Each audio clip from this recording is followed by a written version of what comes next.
so grand. From the reaches heights to Tour de France, you conquer every land with courage and resilience.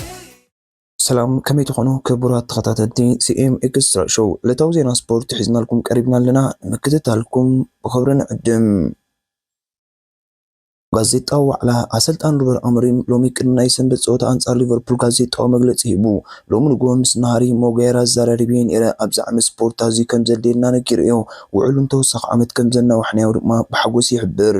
ኣብ ሜዳ ተወሳኺ መራሕቲ የልዱና ኣለዉ ንሱ ድማ ሓደ ካብቶም ተፃወቲ እዩ ኣብዚ እዋን እዚ ኣብ መንጎና ሊቨርፑልን ዘሎ ፍልይ ተወዳዳሪ ይኮነን ኣዝያ ሓያል ጋንታ እያ ነዚ ግን ንምዕዋት ዝከኣለና ኩሉ ክንገብር ኢና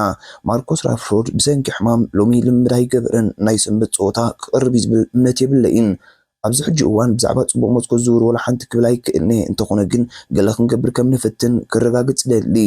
ብልፅቲ ጋንታ ክትከውን ተደሊካ መሪሕ ተፃወቲ የድልዩካ ከምዚኦም ዝኣመሰሉ ተፃወቲ ድማ ኣለውና ግን ኣብ ሜዳ ክሪእው ኣለዎም ኢሉ ዝያዳ ምኩራት ተፃወቲን መንስያትና ክሕግዙን ክምዕዱን ንደሊ ይብል ተሰልጣኒ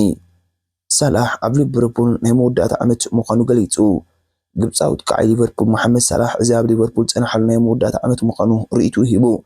ኣብ መወዳእታ ናይዚ ዓመት ስፖርት ምስ ሊቨርፑል ውዕሉ ዘብቅዕ ሳላሕ ውዕሉ ንምንዋሕ ኣብ ዝርብ ፀኒሑ እንተኾነ ሳላሕ እቲ ዝርብ ዝኾነ ምዕባለ ከም ዘይረክብን እዚ ናይ መወዳእታ ዓመት ምዃኑ ገሊፁ መሐመድ ሳላሕ ኣብ መደርኡ ናይ መጨረሻ 6 ኣዋርሕ ዘለቑ ናይ መወዳእታ ዓመት እዩ እቲ ዝርብ ኣይተመሓየሽን ኣዝና ተረሓቅና ኢና ዘለና ክብል ተሰሚዑ መሐመድ ሳላሕ ኣብ ሊቨርፑል ፀናሓሉ ናይ መወዳእታ ዓመት ፍልይ ዝበለ ገብሮ ከም ዝደሊ ገሊፁ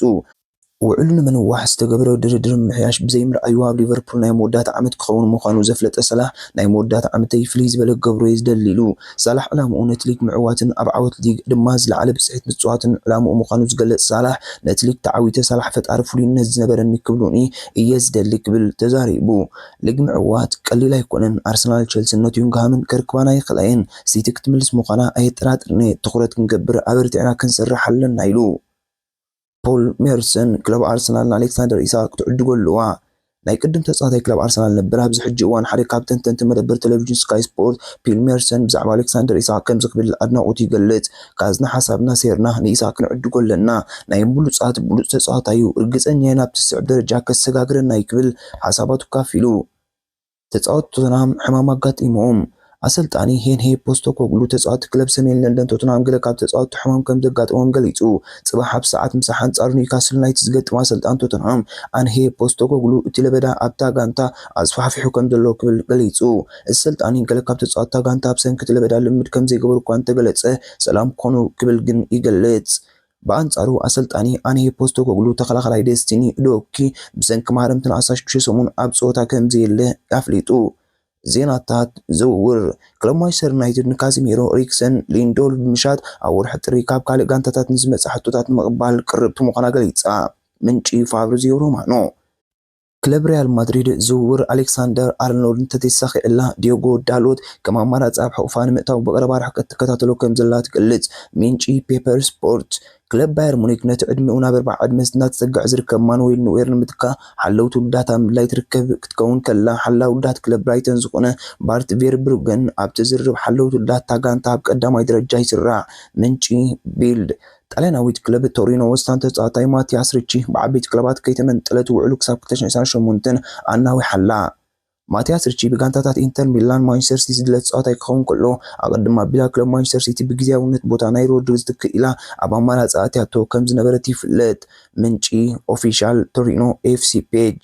ኣብ ጋንታታት ሪያል ማድሪድን ፒኤስጂን ጽቡቕ ናይ ስፖርት ግዜ ዘሕለፈ ኮስታሪካዊ ሓላዊ ውዳት ኬይለር ናቫስ ካብ ትፅቢት ወፃኢ ናብ ዓባይ ክለብ ቺሊ ዝኾነት ኮሎ ኮሎ ክፅምበር ኣብ ጫፍ ከም ዝበፅሐ ተሓቢሩ ምንጪ ሲዛር ሉዊስ ማሎት ሰሜን ለንደናዊት ክለብ ቶተንሃም ኣብ ዝወርሒ ካብ ወልቭስ ክለቅቕ ከም ዝኽእል ዝንገረሉ ሓላዊ ውዳት ሳም ጆንሰን ንምፍራም ድሌት ከም ዘለዋ ተገሊጹ ክለብ ኣስቶን ቪላን ሆላንዳዊት ተቃዒ ዶርትመንድ ዶኒኤል ማለን ንምፍራም እናሰርሐት ትርከብ ክለብ ዶርትመንድ እውን እዚ ተፃዋታይ ንምሻት ቅርብቲ ምዃና ገሊጻ ድሌት ኣስቶን ቪላ 18 ሚልዮን ዩሮ ድሌት ዶርትመንድ 20 ሚልዮን ቦነስ ምንጪ ስካይ ስፖርት ጀርመኒ ክለብ ኣርሰናል ዳግማዊ ሳላሕ ኦማር ማርሙሽ ምፍራም ልክዕ ከም ፒኤስጂ ሊቨርፑል ድሌት ኣለዋ ምንጪ ጊቭ ሚ ስፖርት ኣካል ትልሚ ሉዊስ ኤንሪኬ ከም ዘይኮነ ዝተነገረ ነባር ተፃዋታይ ሪያል ማድሪድ ሕጂ ድማ ተፃዋታይ ፒኤስጂ ማርኮ ኦሴንሲዮ ክለብ ጁቬንትስ ነቲ ተፃዋታይ ንምውሳድ ሙሉእ ምድላዋታ ከም ዝወደአ ተሓቢሩ ምንጪ ፉት ማርካቶ ሓድሽ ኣሰልጣኒ ክለብ ማንቸስተር ዩናይትድ ሩበን ኣሞሪም ላዕለዎት ኣካል ጋንታ ኣብ ክረምቲ ንኮርያዊት ቀዓይ ህዩ ሚንሶን ከፈርምሉ ሕቶ ቅሪቡ። ምንጪ ዘ ቴሌግራፍ ኤሲ ሚላን ናብ ፍጻመ ሓሊፋ። ኤሲ ሚላን ኣብ ስዑድ ዓረብ ሪያድ ኣብ ዝተኻየደ ፍርቂ ፍጻሜ ስፖርት ካብ ኢጣልያ ናብ ፍጻመ ከም ዝበጽሐት ኣረጋጊጻ። ብኣሰልጣኒ ሰርጂዮ ኮንሳሳይ ትምራሕ ኤሲ ሚላን ኣንጻር ጁቬንቱስ 2-1 ክትዕወት ክኢላ። ኤሲ ሚላን ናይ ዓወት ሸቶታት ክርስቲያን ፑልሲች ከምኡውን ጋቲ ናብ ናይ ገዛሉ ሸቶ ዘመዝገቦ እታ ካብ ስዕረት ዜና ገፈታን ከሸቶ ክለብ ጁቬንቱስ ድማ ብሊድዝ ዝተረኸበት እያ።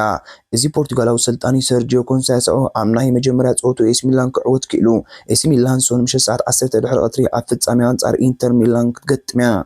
ሪያል ማድሪድ መሪሕነት ላሊጋ ተረኪባ። እታ ሓንቲ ተረፍ ጸወታ ዝነበረታ ሪያል ማድሪድ ኣብ ልዕሊ ቫለንሲያ ኣብ ዝተኻየደ ጸወታ 2-1 ብምዕዋት መሪሕነት ናይቲ ሊግ ተረኪባ። ሉካ ሞድሪችን ጁድ ቤሊንግሃምን ሎስ ብላንኮስ ንቫለንሲያ ድማ ሁጎ ሾታ ተመስኪቦም። ኣብ ጸወታ ብራዚላዊት ቀዓይ ሎስ ብላንኮስ ቪኒሲየስ ጁኒየር ብቐይሕ ካርድ ካብ ሜዳ ተባሪሩ።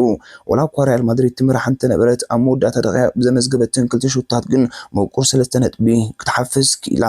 ደረጃ ሰሌዳ ዘንጋንታታት ምስ ንርኢ ቀዳሚት ሪያል ማድሪድ ብ43 ነጥቢ መበል 19 ቫለንሲያ ብ12 ነጥቢ። ዝቕጽል መደብ ጸወታ ዘንጋንታታት ቀዳም ሰቪያ አንጻር ቫለንሲያ፣ ሰንበት ሪያል ማድሪድ አንጻር ላስ ፓልማስ። ዝኸበርኩም ተከታተልትና ንሕጂ ሒዝናዮ ዝቀረብና ዕለታዊ ዜና ስፖርት እዚ ክትከታተሉ ጽናሕኩም እዩ። ኣብ ዝቕጽል ምክትታልኩም ኣይተቋርጹ ካልእ እውን ስለ ዘሎ ተን 4 ሕግታት ሼር፣ ላይክ፣ ኮሜንት፣ ሳብስክራይብ ኣይትደልውን ወድሓንኩም።